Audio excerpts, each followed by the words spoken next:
Hello, this is Arjun Kwasnikov again, and this is part 2 of Delzhi in 44 letters. I am happy if you're watching this, and thank you for the positive remarks and feedback I've gotten from the first part. I will be getting some kind of different stand or something to stabilize this because it is a bit tricky to record holding in my hand. And I know it makes people a little bit seasick, and I understand because I get a little iffy too when there's unstable videos. I want to follow up really quickly from the last video with the word Delzhi, which is the actual word that I was referring to by the letter Del, which is that spruce root drumstick I was demonstrating. I neglected to say the full word. And Delzhi, or Del, is the first half of the name Delzhi itself, and the word G comes from the letter G, which is the last part of this alphabet, and that's why I named it. I put those two together. The next few letters, including the next one, have themes that are a little bit about orientation and perspective. And just kind of very quickly, the next letter is equivalent to our kind of sound A, ah, make that sound ah, and it's not often found in too many root Dena'ina words, at least at the beginning of words. It can be found like in verbs and connecting phrases and utterances, but as far as names and nouns, it's pretty rare. And I thought when I was designing this, it was an excellent opportunity to dive right into the idea that your culture and your parts of it, language, whatever it is, they exist as much as a reflection of what's around you and your place in the world. 50% that and 50% what you say it is and aspire to. So it's a bit like having two perspectives, and in anthropology there's this lovely idea of emic and etic, which is kind of cultural description and ascription. It's kind of how you are in relation to the world and how you're described through your differences, and one is your self-determination, what you say you are, what you want to be, that kind of complicated idea, that abstract idea. And so this letter is very much, no pun intended, a love letter to our neighboring nation to the south, which is now called Moldova. In Dena'ina, it has a few different root names. One is Ceslotnu, if I might be saying that completely wrong. That's another thing, is I really don't know how my pronunciation is, because we have very little to no knowledge of how local pronunciation is meant. And so without that context, it's hard to say that, oh, you're saying it wrong, because, who's going to correct you? There's no authority. And it's a bit weird, because in my position, I'm kind of the student and the teacher at the same time. And so I'm living in this Ouroboros world of doing this hopefully sensible reflection and study. But so the letter ong is here, and it is designed to look a bit like a puffin beak, because this area to the south, which I've just chosen to represent by a mussel shell, because I love the mussel beds down in this area.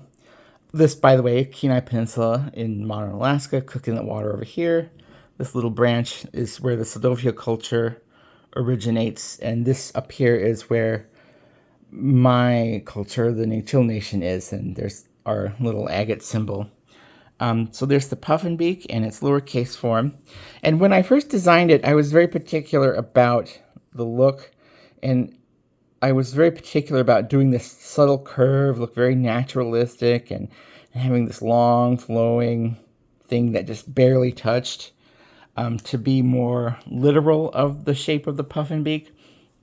But as I went on, I realized that's kind of a big ask to do, this very specific curve that doesn't have a persistent depth. And so I kind of shortened it in a way to be this very quick movement that still has the same essence of what this is, but in a much more easy to do in a fast setting. Like I can just go zoot zoot and zoot, and then I can have that done.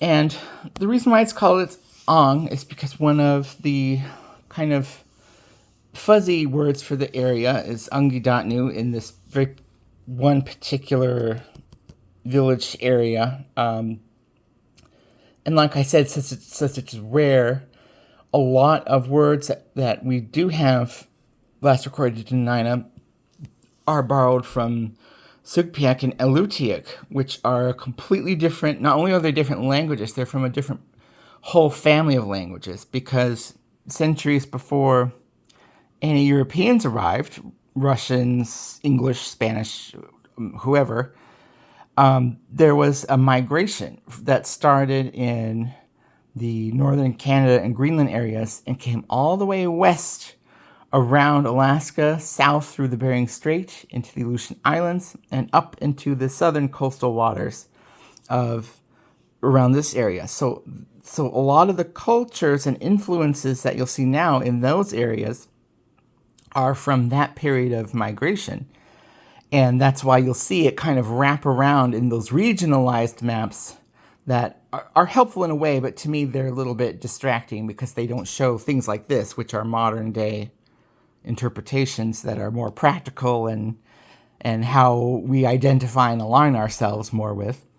But anyways, that's why they're this whole separate group. Their language and culture and history had almost nothing to do with any of the original culture here, which is part of the Dene cultural family that spreads all the way through most of interior Alaska into northwestern Canada, and into spots and areas in the southwestern United States and northern Mexico. And so even places like the Dene or the Navajo Nation have a lot of similarities in language forms to ours because of that very long connection that we've had for, centuries and I guess millennia as well. So it's hard to say. Talking about modern identity, almost everybody who are from these areas now are mixed in some form when you talk about genetics. But culturally and modern thinking is a little bit different than your genetics. And it's very much about your affiliation to who your family identifies as, if they're from one of these areas, if you live there. And it has very little to do with any kind of with custom or tradition. And that sounds a bit contradictory, and it kind of is, because anybody can do any custom or tradition or express themselves in any way, but still have these modern identities that go beyond what we think of in the study of things like anthropology and social sciences. It's the civic layer is as part of identity and culture as the romanticized layer, which is the things like language, which is very heavily romanticized, and visual culture, regalia, food. Fishing and hunting is a big one here, and it's something that I don't participate in, but is a big part of history. It's how people communicate culture sometimes, because that's the one thing that they can connect with in a practical sense.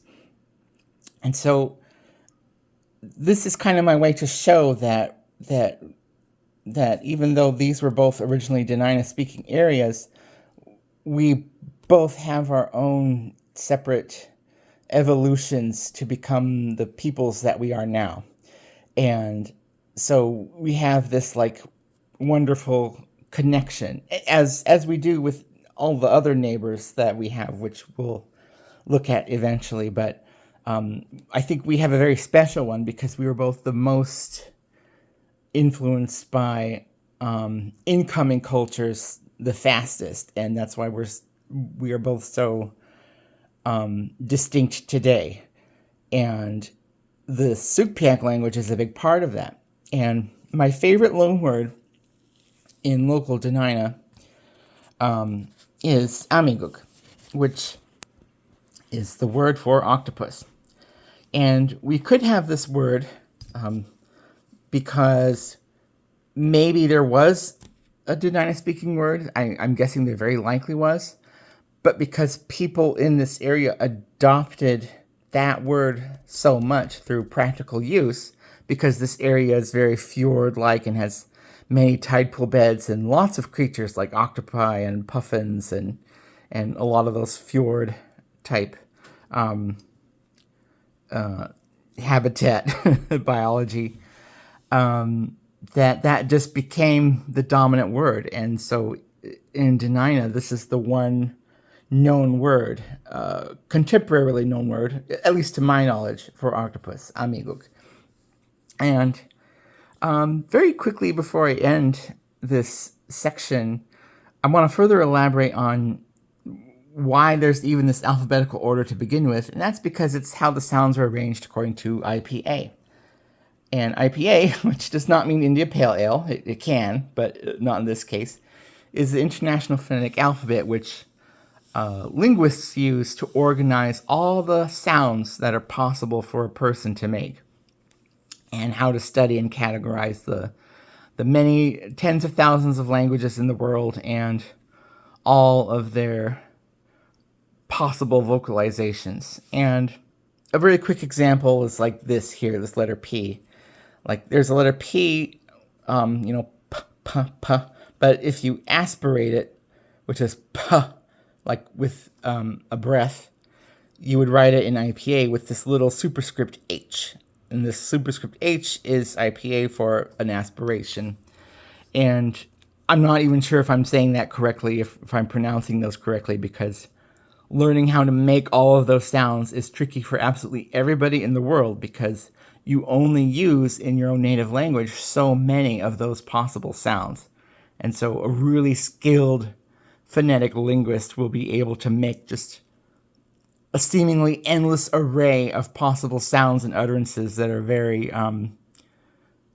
it's very impressive. It's impressive to hear. It's impressive to see transcription. It's just a mind-boggling skill and feat that I'm always in awe of.